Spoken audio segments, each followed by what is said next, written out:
Şimdi Zaza meselesinden Türkler ve Kürtlerin Zazalara yönelik insani bir duruşu yoktur. Türkler diyor ki ya bu Zazaları biz diyor sömürge olarak biz kullanacağız. Bunların yeraltı, yerüstü zenginlik kaynaklarını biz talan edeceğiz. Bu bizim halkımız için gereklidir.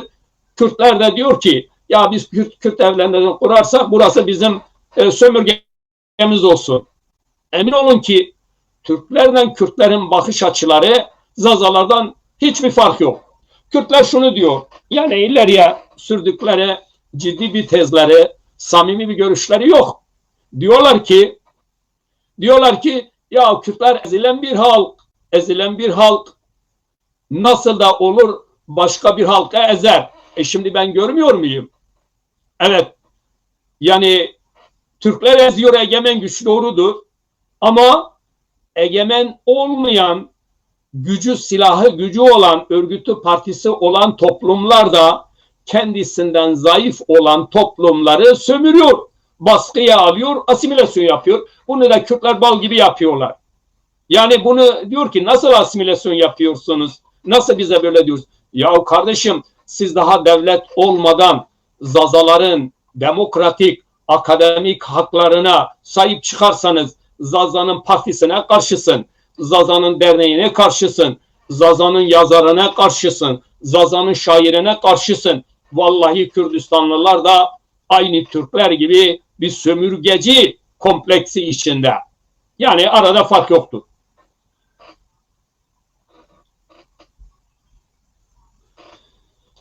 Evet Çetin, Metin sen çok haklısın bana göre. Doğru konuşanı yedi köyden kovarlar.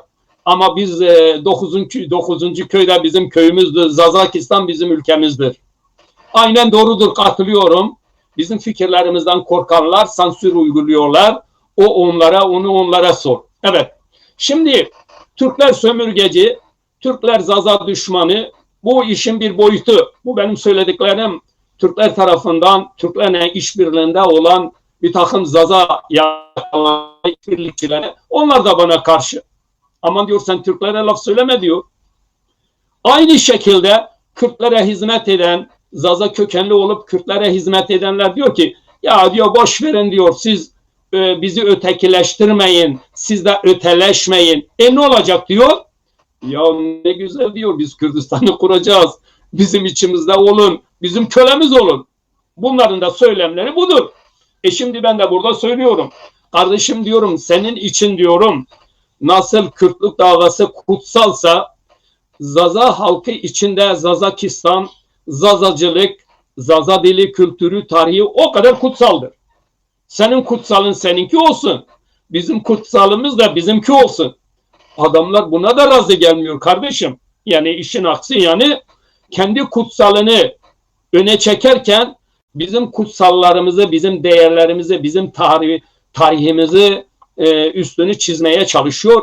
Yani burada samimiyet bulunmaz. Bunun içinde Türklerin, Kürtlerin birbirinden, özünden diyorum hiçbir farkı yoktur.